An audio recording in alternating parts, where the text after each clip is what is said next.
Thanks for checking out SYMFONI on YouTube. Please be sure to subscribe and like our videos for updates.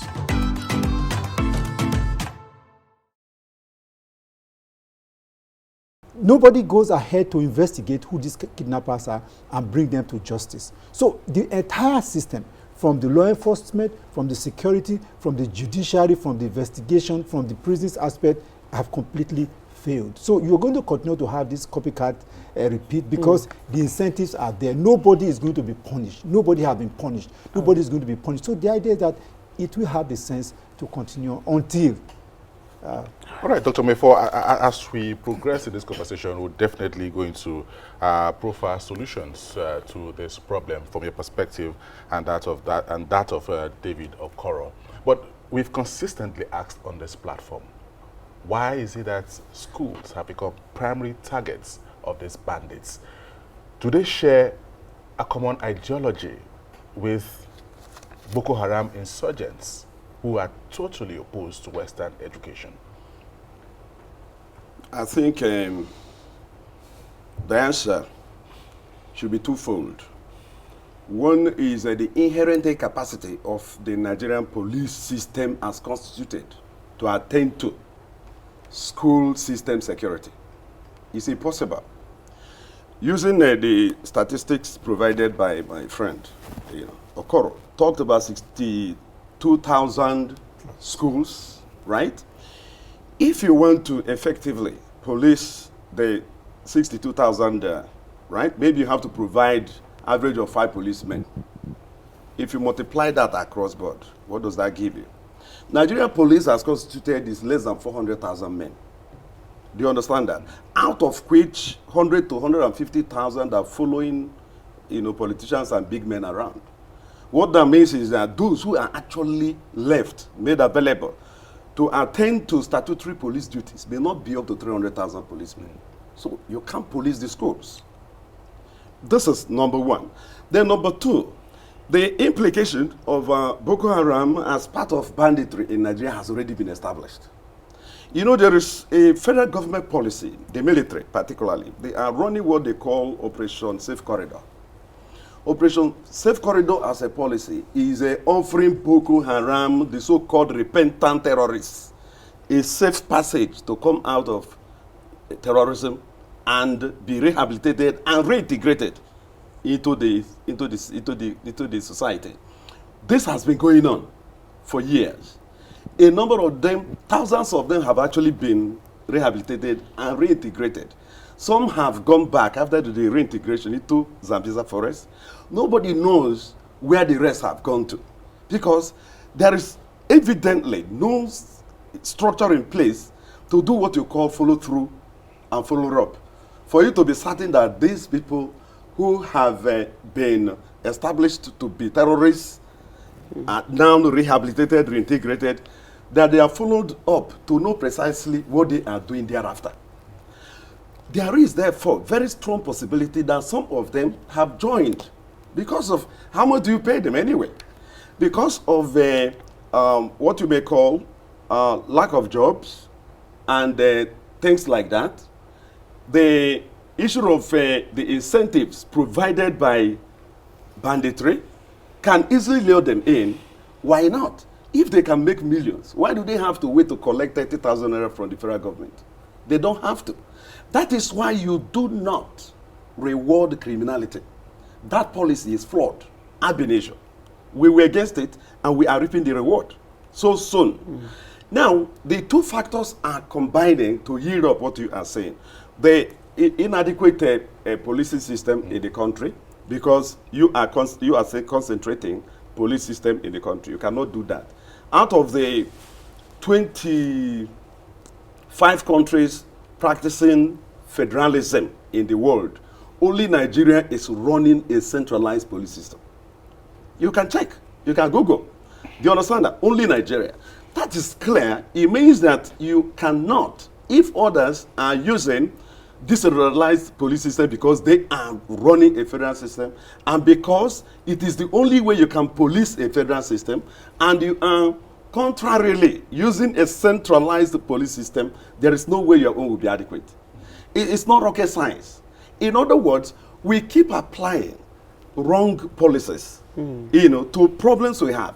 And this has become a very damning situation, because if you say that the security is local and that the state governors ought to be responsible for this security system in their states, you ask yourself, what does the Constitution say about that?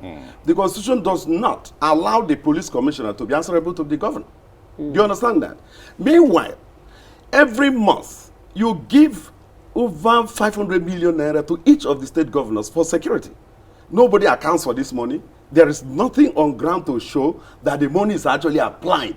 So the flaws are inherent in the system. It's in the system. The problem we face, there are just two.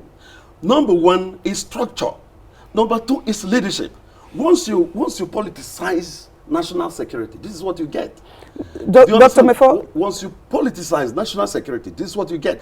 And structural flaws, like the one I pointed at, centralizing the police system, there is nothing you can do to cure the problem that will emanate from it. That's what we are facing. And those in authority are not willing to allow decentralization of security, especially the police in Nigeria. Safe to say the government may not be ready if they don't take the actions necessary to, you know, address these flaws, to actually fight terrorism in the country. But let's look away from the government. I want us to quickly touch on the Safe School Initiative, the Safe Schools Initiative that was launched in 2014. This initiative, $10 million was to have been raised at that time, or was pledged by the Global Business Coalition for Education, basically to raise the profile of safe schools. Good. Who is following this money, and how effective has this initiative been? Nigeria is not suffering any deficits where it comes to good policies, right? That is one of them. Very beautiful policy. But money is not enough. For you to talk of safe school initiative, you need policing. This is very fundamental. There is no way you can talk of safety of a place without talking about law and order. The school system, if a state cannot set up its own security system, can a school do the same? A school cannot. So it's coming from the structural defects that we have in our process. The $10 million it cannot even address the issue. But money, like I said, is not the number one issue here. If you want to safeguard Nigerian schools, what to do is relatively simple. You will have to localize policing system. Even if you don't want to create state police, because every IG of police will tell you that Nigeria is not right for it. The present acting IG has said the same also, that Nigeria is not right for it. But can't we allow what we call community, police and policing? That is the only way, and for you to do that, you need a legal framework. Something like that is going on in the National Assembly, and I think the House of Reps wants to see if they can provide a leeway through a legislation to enable local security operatives to have some legal backing. That will take, until that happens, nothing will happen. And again, a legislation of that nature that borders on national security emergency ought not to take a month in National Assembly. And if it's going to alter the section that deals with the creation of a single police force in Nigeria, it means that you also need to bring in 24 states of the Federation to concur. But all this can happen within a month or two. But we're not treating it as a national emergency. That's the point I'm making. All right, Dr. Okoror, the president is asking the state governors this time around to rise up to the occasion and take responsibility for insecurity in their respective states. We all know that with the kind of federal structure we operate, the governors are not in control of the conventional security outfits. But of course, there is a socio-economic dimension to security. Can the governors also be helpless in this regard? No, of course, if you take Niger State as a case study, the governor of Niger State is chief security officer, so to speak, but because he doesn't have a troop, he doesn't have control over the police. And so severally, the governor has come. Formally, or through the official channels, he had reported the incidences of breaches of insecurity in the state. And nothing was done. Then he came to the press to say, look, there are portions of my state that have been taken over by bandits and by terrorists.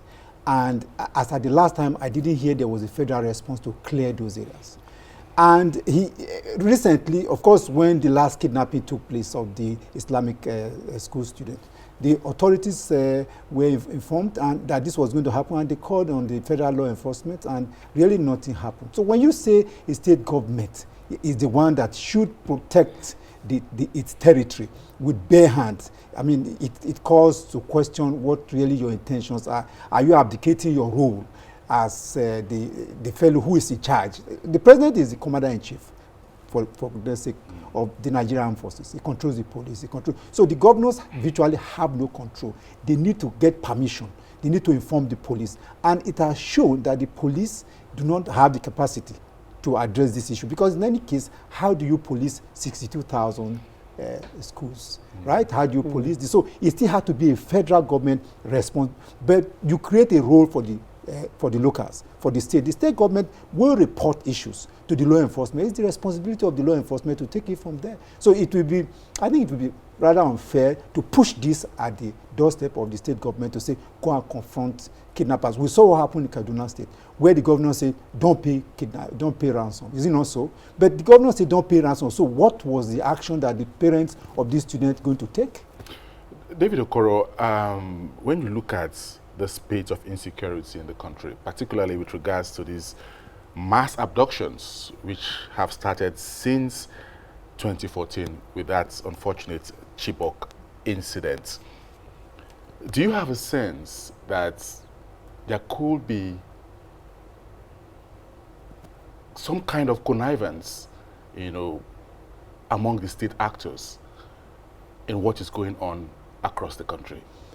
When you say state actors, my concern is that they don't have to be any connivance. It's simple. If you're a terrorist, you know that if you kidnap children in mass, you're achieving the primary terrorist objective, which means to create a sense of an exaggerated insecurity in the country.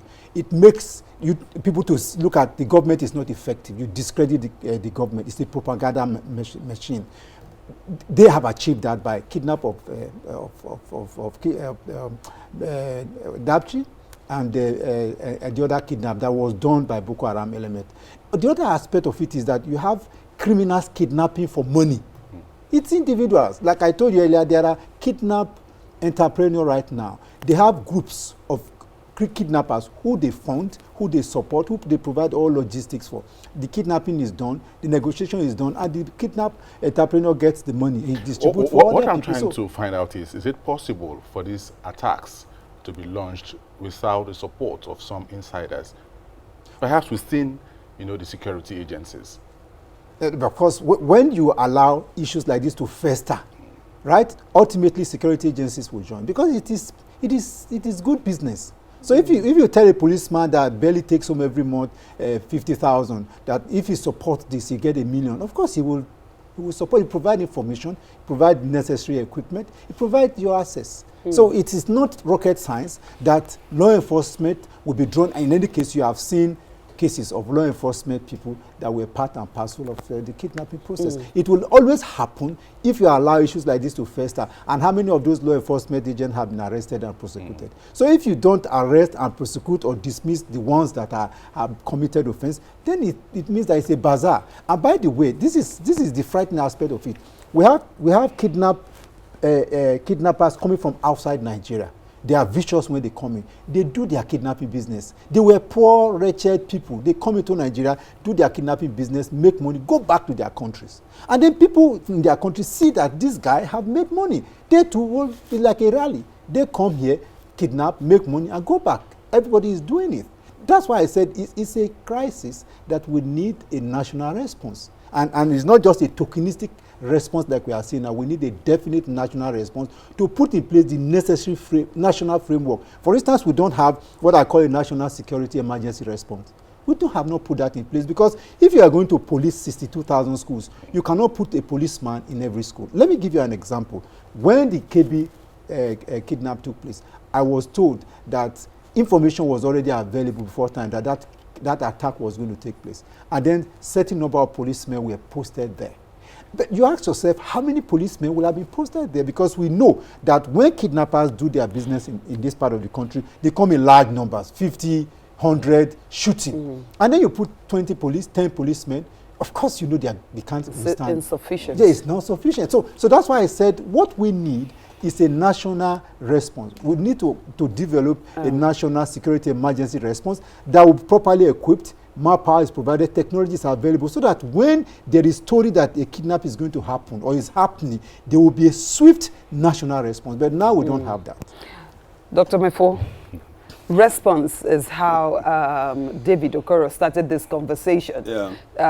You know, crimes like this are also carried out in other places. The difference between Nigeria and these other countries, again, is how each of these countries respond to such situations so as to be able to put down this hydra-headed monster. I want us to quickly talk about, as we round off, talk about, you know, compromised security agencies. You talked about earlier about the numbers, not having enough policemen to police the country. Let's assume that, you know, we do have enough.